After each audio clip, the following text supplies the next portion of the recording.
Hello friends, आज मैं आपके साथ मैक्रो इकोनॉमिक्स का एक और टॉपिक लेके आया हूँ। चैप्टर का नाम है नेशनल इनकम और टॉपिक का नाम है वैल्यू एडेड मेथड। ये मेथड शुरू करवाने से पहले आपको बता दूं कि इस चैप्टर के सारे लिंक आपको डिस्क्रिप्शन में मिल जाएंगे। आप जाएंगे और नंबर वाइज चेक करेंगे तो आपको बहुत अच्छे से समझ आएगा कि ये टॉपिक क्या है और कैसा है। सीधा ये टॉपिक पे अगर आप आ गए हैं तो मुझे लगता है थोड़ा सा आपके लिए मुश्किल हो सकता है। चलिए शुरू करते हैं। Under this method national income is measured in terms of value addition by each producing enterprise in the economy during 1 year. This method is also called industrial origin method और net output method। आपको एक example देता हूँ। मान लो wheat है, ठीक है, wheat है, वीट का आटा बना, ठीक है, वीट का आटा बना तो ये वैल्यू ऐड हुई है ना।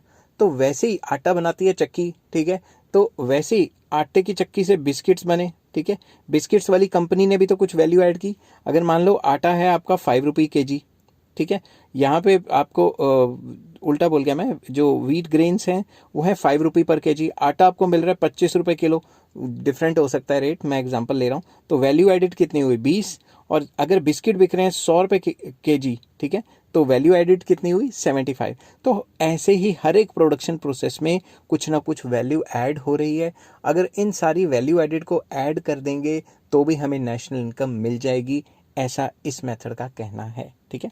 अब वैल्यू एडेड निकालने का ये सबसे आसान मेथड है। बाकी जो दो मेथड है उनसे भी आसान है क्योंकि इसमें कंपोनेंट बहुत कम है।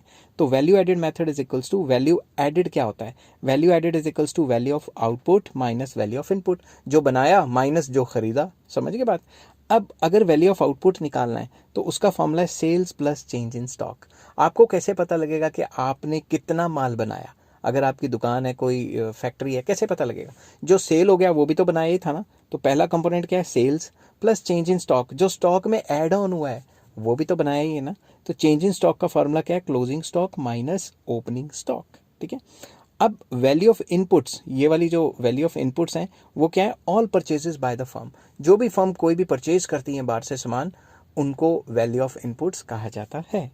अब इसमें मैं आपको एक चीज़ बता दूं, इंटरमीडिएट कंजम्पशन क्या होता है। It includes the value of non factor inputs, non factor inputs की value which includes all factor inputs other than labour, capital and entrepreneur. इसमें वो सारे फैक्टर इनपुट्स आ जाते हैं other than labour, capital and entrepreneur. In simple words we can say that it includes raw material used in the process of production. तो basically intermediate consumption हम कहते हैं वो सारी चीज़ें जो नॉन फैक्टर हैं, लाइक रॉ मटेरियल टाइप चीज़ें जो कि प्रोडक्शन प्रोसेस में इस्तेमाल होती हैं।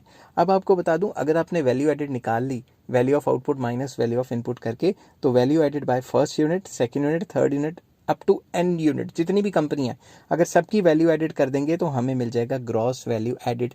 ये चीज़ बहुत इंपॉर्टेंट है, ये चीज़ नहीं समझी तो नेशनल इनकम उल्ट पुल्ट हो जाएगा, ठीक है।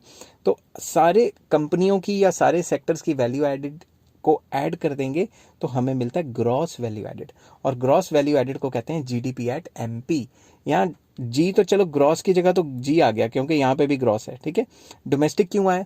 क्योंकि वैल्यू एडेड मेथड में हमारा कोई भी component net factor income from abroad या एनएफवाईए को नहीं बताता। प्रोडक्ट तो हर एक के पीछे आता ही है, ये तो आपको पता ही है। मार्केट प्राइस क्यों आया? Market price value added method में इसलिए आया कि जब भी हम वैल्यू ऐड करते हैं वो मार्केट प्राइस में ही करते हैं। For example 1 kg wheat grains हैं 5 रुपीज़ के और आटा बन के हो जाते हैं 25 रुपीज़ के, तो मार्केट वैल्यू में ही चेंज आता है ना। तो जब भी वैल्यू एडेड मेथड करना है या एक्सपेंडिचर मेथड करना है तो वो मार्केट प्राइस पे होता है, समझ गए बात। अब हमें मिल जाता है जीडीपी एट एमपी। अगर आपको जीडीपी एट एमपी मिल गया है, नेशनल इनकम होती है एनएनपी एट एफसी। इस पे कैसे जाना है, इसमें मैंने पिछली सारी वीडियोस बना दी हुई हैं, आप जाके चेक कर सकते हैं। फिर भी यहाँ बता देता हूँ कि हमें सबसे पहले यहाँ है ग्रॉस, हमें करना है इसको नेट में कन्वर्ट। तो माइनस करेंगे डेप्रिसिएशन तो ये चीज़ नेट में कन्वर्ट हो जाएगी। और सेकेंड हमें नेशनल बनाना है, यहाँ है डोमेस्टिक, तो एनएफवाई ऐड करेंगे तो ये नेशनल में कन्वर्ट हो जाएगा। फिर यहाँ है मार्केट प्राइस, हमें बनाना है फैक्टर कॉस्ट, तो market price minus net indirect taxes करेंगे तो फैक्टर कॉस्ट बन जाएगा, जिसको हम कहते हैं एनएनपी एट एफसी, जो कि नेशनल इनकम होता है। अगर आपको ये स्टेप बाय स्टेप फार्मूले अभी नहीं समझ आ रहे इस वीडियो में, तो मेरी गुजारिश आपसे ये रहेगी कि आप डिस्क्रिप्शन में जाएँ और एक कॉपी और पेन पकड़ लें और नंबर वाइज वीडियो देखते हुए फुल मतलब पॉज कर करके साथ साथ लिख लें। और अगर आपको नहीं समझ आया तो मेरा नाम बदल देना, मगर नाम बदल के कोई अच्छा सा नाम रखना, ठीक है। अब इस मेथड की प्रिकॉशंस क्या हैं? क्या क्या प्रिकॉशंस हैं इन मेथड्स की, तो चलिए शुरू करते हैं। पहली प्रिकॉशन है value of sale and purchase of second hand goods is not included. जैसा कि मैंने पहले बताया कि जब फर्स्ट हैंड गुड आपने खरीदा है तो उसकी वैल्यू ऑलरेडी नेशनल इनकम में ऐड हो चुकी है। सेकंड हैंड गुड्स की वैल्यू के ऊपर जो भी आपने खर्चा वगैरह किया है वो ऐड नहीं होता। दूसरा वही कमीशंस, जो भी आपने कमीशंस दी हैं या अर्न की हैं sale and purchase of second hand goods के लिए, तो वो जो कमीशन एजेंट है उसकी तो मेन इनकम हो गई ना, मेन इनकम है उसकी, तो कमीशन एजेंट की तो कमीशन इनकम है, समझ के बाद, तो वो नेशनल इनकम में इंक्लूड होनी चाहिए, इसीलिए आप उसको इग्नोर नहीं करोगे। ऑन अकाउंट ऑफ प्रोडक्शन, जब भी आप अपने लिए कोई गुड बना रहे हो, प्रोडक्शन फॉर सेल्फ कंजम्पशन कर रहे हो, सिर्फ गुड की, सर्विस की नहीं, अगर गुड की प्रोडक्शन फॉर सेल्फ कंजम्पशन कर रहे हो तो वो भी नेशनल इनकम का पार्ट होगी।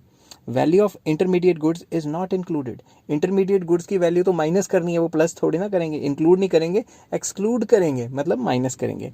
Imputed rent of the owner occupied house is to be taken into account, ये तो पुरानी प्रिकॉशन की तरह जो पिछले मेथड में मैंने करवाई थी। Services for self consumption are not included. मैंने अभी बताया कि भाई सर्विसेज जो सेल्फ कंजम्पशन के लिए आप सर्विसेज बनाते हो वो ऐड नहीं होती नेशनल इनकम में। मेरे से एक स्टूडेंट पूछ रहा था कि सर क्यों नहीं होती, जब गुड्स ऐड होते हैं, जैसे किसान अपने लिए गुड बनाता है तो उसकी वैल्यू जीडीपी में ऐड हो जाती है, सर्विसेज की क्यों नहीं होती। मैंने कहा वो इसलिए नहीं होती क्योंकि अगर मैं अपने आप को खुद को नहला रहा हूँ तो मैं कहूँगा मैं अपने लिए सेल्फ सर्विस कर रहा हूँ, इसकी वैल्यू इतनी है। मैं अपने घर में खुद झाड़ू मार रहा हूँ, इसकी सर्विस की वैल्यू इतनी है। दूसरा बंदा कहेगा सर नहीं, मैं जो अपने घर में पोछा मारता हूँ उसकी वैल्यू ₹1,00,000 होती है। तो ऐसे सर्विस का तो मापने का कोई पैमाना ही नहीं है ना।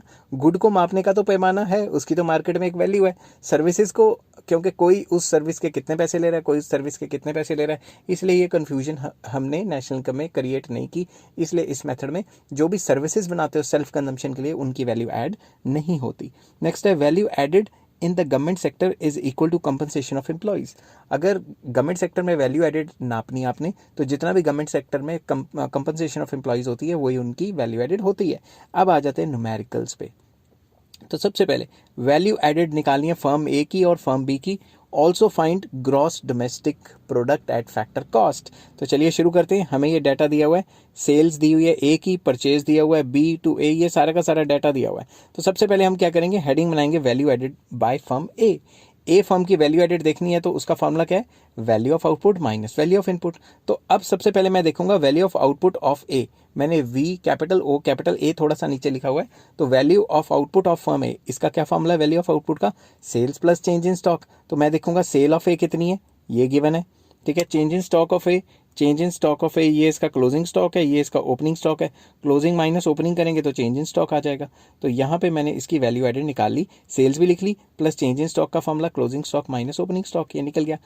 यहाँ तक कोई दिक्कत। फिर मैं लिखूंगा वैल्यू ऑफ इनपुट्स, जो ए ने इनपुट्स खरीदे, क्या खरीदा था, परचेजेस फ्रॉम बी, यहाँ पे लिखा है ना, ये वाला नहीं, हाँ यही वाला, परचेजेस फ्रॉम बी बाय ए, तो ये कितना है 40, तो उसने 40 खरीदा, ठीक है।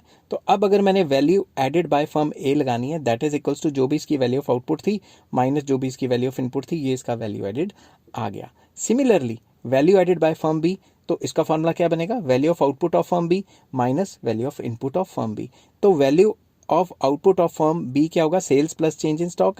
तो देखते हैं इसकी सेल दी हुई है, हाँ जी दी हुई है, बिल्कुल सेल दी हुई है बी की, और चेंज इन स्टॉक भी दिया हुआ है, ये दोनों, ठीक है ना, ये वाला क्लोजिंग स्टॉक और ओपनिंग स्टॉक ये वाला दिया हुआ है। तो इन सारी वैल्यूज़ को यहाँ पुट करके आप value of output by firm B निकाल लोगे। उसके बाद क्या होगा, वैल्यू ऑफ इनपुट्स, जो बी ने इनपुट्स लिए हैं वो कहाँ से लिए हैं, ये है ना component purchase from A by B, तो ये बी का इनपुट हो गया 60।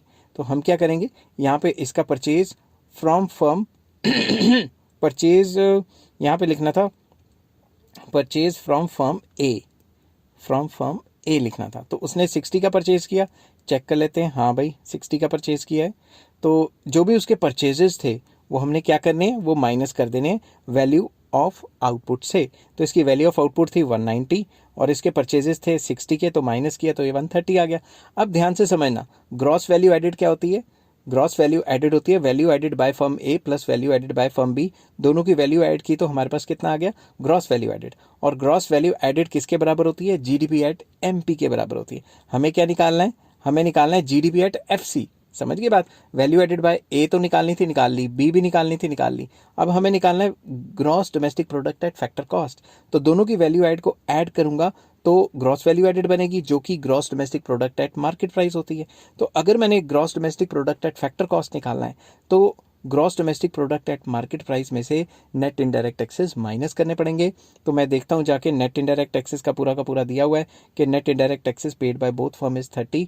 तो मैं क्या करता हूँ, इसमें में से 30 को माइनस कर देता हूँ, तो हमारे आगे जो वैल्यू आ जाएगी वो जीडीपी एट एफसी की आ जाएगी। अगर आपको ये फॉर्मूले बनाने नहीं आ रहे कि ग्रॉस से नेट पे कैसे जाना है या फिर मार्केट प्राइस से फैक्टर कॉस्ट पे कैसे जाना है, तो इसकी मैंने डिटेल वीडियोस बनाई हुई हैं जिसका लिंक आपको डिस्क्रिप्शन में मिल जाएगा। आई होप ये वीडियो आपको पसंद आई होगी। अगर पसंद आई है तो please like share and subscribe. इस चैप्टर के सारे लिंक डिस्क्रिप्शन में मिलेंगे। नंबर वाइज पढ़ना, बीच में एकदम से आ जाओगे तो बहुत मुश्किल हो जाएगा। ठीक है, टेक केयर, बाय बाय।